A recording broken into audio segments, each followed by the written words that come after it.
لا حول ولا قوة إلا بالله العلي العظيم حسبنا الله ونعم الوكيل نعم المولى ونعم النصير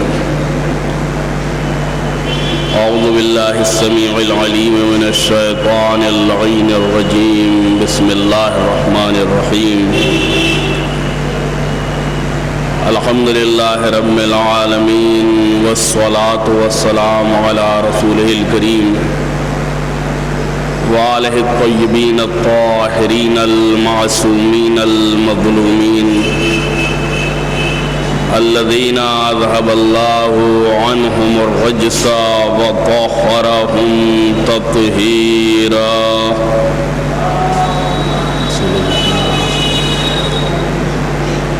أما بعد فقد قال الإمام علي بن الحسين زين العابدين عليه السلام في دعائه: ولو دل مخلوقا من نفسه على مثل الذي دللت عليه عبادك منك كان محمودا فلك الحمد ما وجد في حمدك مذهب وما بقي للحمد لفظ تحمد به ومعنى ينصرف إليه.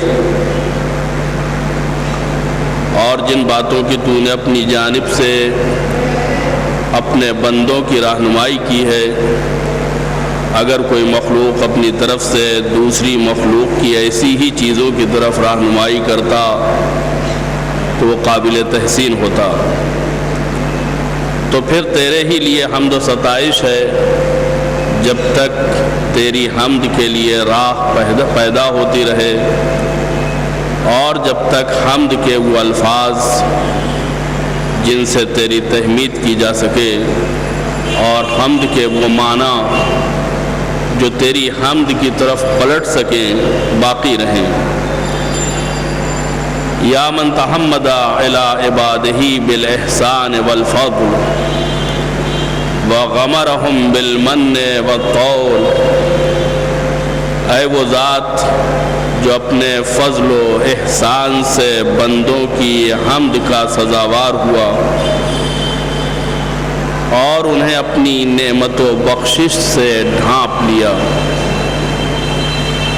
ما افشا فینا نعمتک واسبغ علینا منتک واخصنا ببرک ہدیتنا لدینک الذی اصطفیت وملتک التی ارتضیت وسبیلک الذی سہلت وبصرتنا الزلفۃ لدیک والوصول الی کرامتک. ہم پر تیری کتنی نعمتیں آشکارا ہیں اور تیرا انعام کتنا فراواں، اور کس قدر ہم تیرے انعام و احسان سے مخصوص ہیں. تو نے اس دین کی جسے منتخب فرمایا اور اس طریقے کی جسے پسند فرمایا اور اس راستے کی جسے آسان کر دیا، ہمیں ہدایت کی اور اپنے یہاں قرب حاصل کرنے اور عزت و بزرگی تک پہنچنے کے لیے بصیرت عنایت فرمائی. وداع ماہ مبارک رمضان کے تعلق سے ہمارے چوتھے امام حضرت امام زین العابدین علیہ السلام کی یہ مخصوص دعا ہے جس کے جملے آپ کی خدمت میں پیش کیے جا رہے ہیں. دعاؤں کا طریقہ اور دعاؤں کا سلیقہ اگر سیکھنا ہے تو اہل بیت سے سیکھنا پڑے گا، اس لیے کہ اگر کوئی شخص اپنی منچاہی مراد چاہتا ہے تو صرف عرض مدعا کرتا ہے کہ ہم کو یہ چاہیے.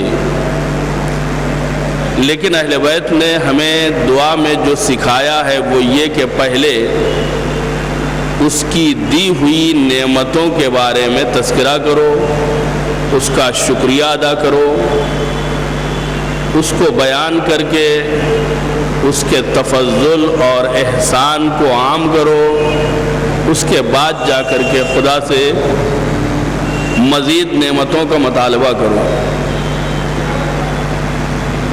انسان یہ سمجھتا ہے کہ ہم خدا سے مانگیں گے اور جیسے ہی مانگے ویسے ہی مل جانا چاہیے۔ خدا نے کہا ہے کہ ہم تمہیں دیں گے اور تمہاری دعاؤں کو قبول کریں گے، لیکن کم سے کم سلیقے سے مانگو، تو کم سے کم جو مانگنے کا انداز ہونا چاہیے، جو مانگنے کے آداب ہونا چاہیے، وہ تو حاصل کرو۔ خدا تو دینے کے لیے تیار ہے، خدا تو عنایت کرنے کے لیے تیار ہے۔ اور ایک بات یہ واضح رہے کہ جتنے بندوں کو خدا سال بھر میں معاف نہیں کرتا ہے، اتنے بندے خدا ماہ مبارک رمضان میں معاف کر دیتا ہے۔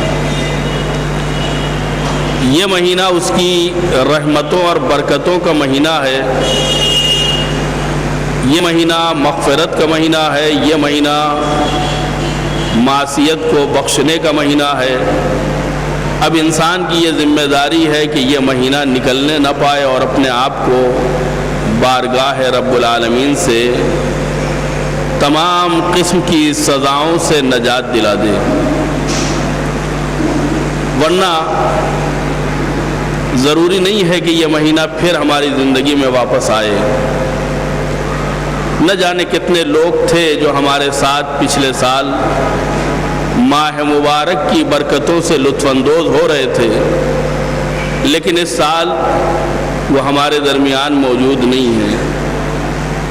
کل کا کوئی بھروسہ نہیں ہے کہ ہم میں سے کون اس بزم کی زینت نہ بن پائے گا، لہذا ضرورت اس بات کی ہے کہ انسان اپنے معبود کی نعمتوں کا شکریہ ادا کرنے کے ساتھ ساتھ اپنی ان نالائقیوں کو خدا کی بارگاہ سے معاف کرانے کی کوشش کرے جس کی بنیاد پر وہ مستحق عقاب و عذاب بنا ہے۔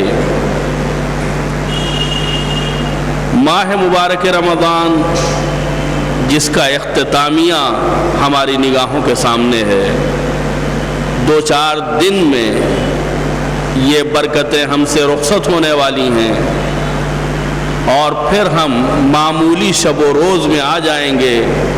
نہ تلاوت کا وہ ماحول ہوگا، نہ عبادت کا وہ سماں ہوگا، اور عبادت کے بہانے جو ہماری ایک جگہ کے اوپر نشست ہوتی تھی، ہم اس سے بھی محروم ہو جائیں گے۔ وہ چہرے جو آشنا ہوئے تھے وہ اجنبی بن جائیں گے، وہ افراد جو ایک دوسرے سے مانوس ہوئے تھے وہ ایک دوسرے سے دور ہو جائیں گے۔ پتہ یہ چلا کہ اس مہینے کی برکتوں نے ہمیں ایک دوسرے سے قریب کر دیا تھا۔ نہ جانے کتنے لوگ ہیں جو ایک دوسرے کے قریب آ گئے تھے، پہچاننے لگے تھے، یہ صرف اس مہینے کی برکت کا نتیجہ تھا، ورنہ نہ جانے کتنے عرصے سے اسی شہر میں لوگ رہتے ہیں لیکن ایک دوسرے سے واقف نہیں ہیں۔ تو جہاں خدا کی مادی اور معنوی نعمتیں ہمارے شامل حال ہوتی ہیں، وہیں وہ نعمتیں جن کا ہم تصور بھی نہیں کر سکتے ہیں، خدا ہمیں اس سے نوازتا ہے اور اسے ہمیں عطا کرتا ہے۔ آپ دیکھیں شب قدر جس میں ایک رات کی عبادت کو 1000 مہینوں کی عبادت پر فضیلت دی گئی ہے، یہ کہاں ہمیں نصیب ہونے والی ہے، کہاں ملنے والی ہے؟ یعنی اگر انسان متوجہ رہے اور چاہے تو اپنے آپ کو اتنا پاک و پاکیزہ بنا سکتا ہے جتنا ماں کی آغوش میں نوزائیدہ بچہ پاک و پاکیزہ ہوتا ہے۔ کرم پروردگار میں کوئی کمی نہیں ہے، معبود کی عطا میں کوئی کوتاہی نہیں ہے۔ اگر کوتاہی ہے تو بندے کے دامن میں، کوتاہی ہے تو بندے کے طلب میں، کوتاہی ہے تو بندے کے سوال میں۔ ہم سب مل کر کے اس مہینے کی برکتوں کو حاصل کرنے کے لیے خدا کی بارگاہ میں دعا کر سکتے ہیں اور ایک ایک لمحے سے استفادہ کر سکتے ہیں۔ غفلتیں ہمیں گھیرے ہوئے ہیں، کوتاہیاں ہمارا احاطہ کیے ہوئے ہیں۔ امام فرماتے ہیں کہ پروردگار تو نے جس راستے کو سہل بنایا ہے، جس دین کو پسند کیا ہے، جس طریقے کو اپنی مرضی کا مورد قرار دیا ہے، تو نے اپنے احسان اور تفضل سے اس کی طرف ہماری رہنمائی کی ہے۔ یعنی قدم قدم پر خدا کی رہنمائی ہمارے شامل حال ہے، اور اگر شامل حال نہ ہوتی تو ہمیں یہ برکتیں نصیب نہ ہوتی۔ یہ خدا کی طرف سے توفیق، یہ خدا کی طرف سے ایک خاص عنایت ہے جو ہمارے ذہن غفلتوں سے جاگ کر کے عبادتوں میں مصروف ہیں۔ قرآن نے ماہ مبارک کے روزوں کے وجوب کا جو اصلی سبب ہمارے سامنے بیان کیا تھا وہ تقوی پروردگار تھا، پرہیزگاری تھی، اللہ کے اور معبود کے گناہوں سے بچنے کا طریقہ اور سلیقہ تھا کہ ایک بندہ خدا کی نعمتوں کو استعمال کرتے ہوئے، خدا کی دی ہوئی سہولتوں کو استعمال کرتے ہوئے کیا اپنے آپ کو اس بات کا حقدار سمجھتا ہے کہ خود خدا کی نعمتوں سے استفادہ کرتے ہوئے اس کا گناہ انجام دے؟ کم سے کم انسان میں اتنی مروت اور اتنا وقار ہونا چاہیے کہ خدا کی دی ہوئی طاقت کو غلط کاموں میں استعمال نہ کرے۔ اگر صرف یہی ایک تصور پیدا ہو جائے کہ خدا نے جو ہمیں صلاحیتیں دی ہیں، جو ہمیں اعضاء و جوارح دیے ہیں، جو ہمیں سہولتیں اور طاقتیں دی ہیں، ان کا استعمال اگر ہم عبادت الہی میں نہیں کر رہے ہیں تو کم سے کم اس کی نافرمانی میں اس کا استعمال نہ کریں۔ اور اگر کسی بنیاد کے اوپر یہ کام ہو جائے تو کیا ہم خدا سے اپنے گناہوں کی معافی بھی نہیں طلب کر سکتے؟ خدا نے تو اظہار امیدواری کیا تھا کہ لعلکم تتقون، ہم نے روزہ اس لیے واجب کیا ہے کہ شاید تم پرہیزگار بن جاؤ۔ یہ روزہ ایک مہینے کی عبادت نہیں ہے، یہ 11 مہینے اپنے آپ کو معبود کی بارگاہ میں حاضر کرنے کے لیے اسپیشل کیمپ ہے کہ ایک مہینے تک ایسی تربیت ہو جائے کہ 11 مہینے کسی کو ٹوکنے کی ضرورت نہ پڑے، 11 مہینے کسی کو ڈھکیلنے کی ضرورت نہ پڑے۔ یہ انسان کو ڈھکیلنے کی ضرورت کیوں پڑ رہی ہے؟ یہ کہنے کی ضرورت کیوں پڑ رہی ہے؟ یہ مبلغین اپنی زبانوں کو کیوں گھس رہے ہیں؟ کیا بندے کو یہ نہیں معلوم ہے کہ ہمارا کوئی پروردگار ہے؟ کیا لوگوں کو اس بات کا اندازہ نہیں ہے کہ انہیں کسی نے پیدا کیا ہے؟ کیا انہیں اس بات کا علم نہیں ہے کہ جس نے پیدا کیا ہے اس کے کچھ تقاضے ہیں؟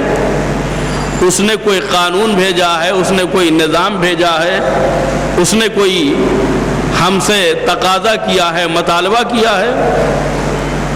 کیا یہ ساری باتیں بتانے کی ضرورت ہے؟ اگرچہ ضرورت نہیں ہے، انسان کو جب پتہ ہے کہ ہمارا معبود ہے اور اس کی خوشنودی حاصل کرنا یہ ہماری دنیا و آخرت کی کامیابی کا سبب بن سکتا ہے، تو اب اس کی ذمہ داری ہے کہ وہ کیا چاہتا ہے، کس طریقے سے چاہتا ہے۔ یہ مبلغین کا احسان ہے، یہ مبلغین کی عرق ریزی ہے کہ وہ اپنی زبان کو استعمال کرتے ہوئے لوگوں کو خواب غفلت سے جگاتے ہیں۔ آپ نے دیکھا ہے کہ جگانے والے بعض اوقات جگاتے جگاتے عاجز ہو جاتے ہیں اور چھوڑ کے چلے جاتے ہیں کہ اچھا نہیں جاگنا ہے تو مت جاگو۔ جگانے کا مطلب کیا ہے؟ یعنی موجودہ خطرے سے آگاہ کرنا، وقت نکلا جا رہا ہے، ٹائم نکلا جا رہا ہے، کام کا نقصان ہو رہا ہے، ثواب کا نقصان ہو رہا ہے، یہ تمام چیزیں۔ ایک آواز میں اگر ذمہ دار آدمی ایک آواز سنتا ہے تو اٹھ جاتا ہے، لیکن اگر ذمہ داری کا احساس نہیں ہے تو آپ اس کے سر پہ کھڑے رہیے، انشاءاللہ وہ اٹھنے والا نہیں ہے۔ اسی طریقے سے یہ مبلغین کی ذمہ داری ہے کہ کلام رب العالمین، سیرت مرسل اعظم اور ائمہ طاہرین علیہ السلام کو لوگوں کے سامنے پیش کر دیں۔ خود خدا ہدایت کے تعلق سے قرآن مجید میں اپنی ایک روش اور اپنے ایک طریقے اور اپنی ایک سنت کا اعلان فرماتا ہے، اِنَّا هَدَيْنَاهُ السَّبِيلَ اِمَّا شَاكِرًا وَإِمَّا كَفُورًا۔ ہم نے سیدھے راستے کی ہدایت کر دی ہے، سیدھا راستہ بتا دیا ہے، اب تم شکریہ ادا کر کے شکر گزار بنتے ہو یا کفران نعمت کر کے ہماری بارگاہ سے معذب بنتے ہو۔ ہدیناہ السبیل کا مطلب کیا ہے کہ اب اہدنا الصراط المستقیم کا یہ معنی نہیں ہوگا کہ پروردگار تو ہمیں سیدھے راستے کی ہدایت فرما، نہیں، ہدیناہ السبیل، خدا نے سیدھے راستے کی ہدایت کر دی، سیدھا راستہ دکھا دیا۔ سیدھا راستہ مشکوک نہیں ہے، سیدھا راستہ غیر واضح نہیں ہے، خدا نے بتا دیا سیدھا راستہ کون سا ہے، اما شاکرا و اما کفورا۔ اب یہ تمہاری اپنی ذمہ داری ہے کہ تم کیا انجام دینے والے ہو، کفر کرنے والے ہو یا شکر ادا کرنے والے ہو۔ تو خدا بھی اس بات کی ذمہ داری نہیں لیتا ہے کہ تمہیں منزل تک ہاتھ پکڑ کے پہنچایا جائے، اس لیے کہ اگر تمہارے ساتھ زبردستی کی جائے تو پھر اس میں تمہارا اپنا اختیاری کوئی کردار نہیں ہے۔ اختیاری کردار کی بنیاد پر عذاب و ثواب کا فیصلہ کیا جاتا ہے۔ تم سمجھ بوجھ کے صحیح کام کرو، ورنہ اگر کسی کا ہاتھ باندھ دیا جائے اور اس کی جیب سے پیسے نکال کے نیک کام میں لگا دیے جائیں تو یہ نہیں کہا جائے گا کہ یہ آدمی کتنا سخی ہے اور کتنا نیک کام کرنے والا ہے، یہ تو زبردستی ہوئی۔ جس کے ہاتھ باندھ دیجیے گا وہ اپنی جیب کی حفاظت نہیں کر پائے گا، پھر آپ چاہے نیک کام کریں چاہے برا کام کریں۔ بات تو تب ہے کہ اس کے ہاتھ کھلے ہوئے ہوں اور یہ اپنی مرضی سے راہ خدا میں کچھ نکالے اور کچھ کرنے کی کوشش کرے، ورنہ زبردستی کسی سے کوئی کام لے لینا یہ ثواب اور عقاب کا باعث نہیں بنتا ہے۔ کسی آدمی کو اگر باندھ دیا جائے اور کہا جائے یہ گناہ نہیں کرتا ہے، نہیں، یہ گناہ نہیں کرتا نہیں ہے، یہ گناہ نہیں کر سکتا۔ جب کھمبے میں بندھا ہوا ہے، جب اس کے ہاتھ پیر جو ہیں وہ بندھے ہوئے ہیں تو یہ گناہ نہیں کر سکتا ہے، کرتا نہیں ہے۔ کرتا اس کے لیے استعمال کیا جاتا ہے جس کے ہاتھ پیر کھلے ہوئے ہوں۔ اب اگر وہ گناہ نہ کرے تو وہ قابل تعریف ہے، وہ اگر ایسے امور کو انجام دے کہ جو انسانیت کی فلاح و بہبود کے لیے مفید ہیں تو وہ قابل تعریف ہے۔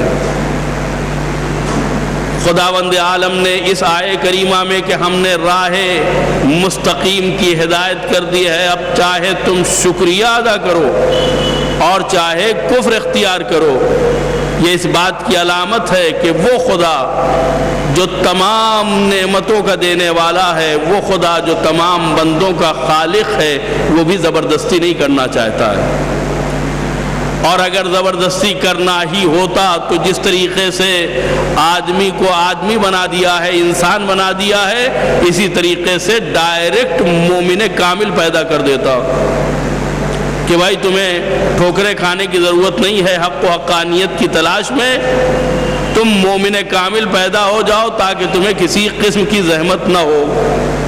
نہیں، حق کو الگ پیدا کیا، انسان کو الگ پیدا کیا، تمہاری ذمہ داری ہے کہ اپنی چوائس سے، اپنی مرضی سے، اپنی پسند سے اس چیز کو اختیار کرو۔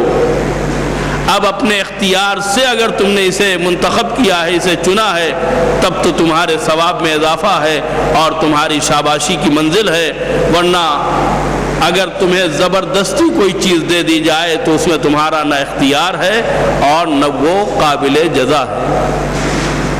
عزیزان گرامی، ماہ مبارک کے چند ایام جو ہمارے سامنے بطور امانت ہیں، یہ گزر رہے ہیں۔ ابھی کچھ نہیں بگڑا ہے، ابھی توبہ کا دروازہ کھلا ہے، ابھی جہنم کا دروازہ بند ہے، ابھی جنت کا دروازہ کھلا ہے، ابھی بدنام ہونے کے لیے شیطان بھی سامنے نہیں ہے، اس لیے کہ اسے لوہے میں جکڑ دیا گیا ہے۔ بندے ماہ مبارک میں جو گناہ کرتے ہیں اس کا الزام شیطان کے سر نہیں ڈال سکتے ہیں، اس لیے کہ شیطان بندھا ہوا ہے، شیطان مقید ہے۔ جب شیطان مقید ہے تو پھر یہ گناہ، یہ ہونے والی برائیاں، یہ شیطان کی کارستانی نہیں ہے بلکہ یہ ہماری نالائقی ہے۔ اب یہیں سے اندازہ ہوتا ہے کہ ہماری زندگی میں شیطان کتنا مؤثر ہے۔ واقعی شیطان ہمیں بہکانے آتا ہے یا ہم شیطان کی ذمہ داریوں کو خود ادا کرتے ہیں؟ ایک بات یاد رکھیے گا کہ شیطان اسے بہکاتا ہے، شیطان اپنی توانائی اور اپنی قوت کو، طاقت کو اس پر صرف کرتا ہے جو بہکنا نہیں چاہتا۔ لیکن جہاں پہلے سے آمادگی ہو اور شیطان سے بڑی شیطنت اور ذہنیت موجود ہو تو شیطان وہاں اپنا ٹائم ویسٹ نہیں کرتا ہے۔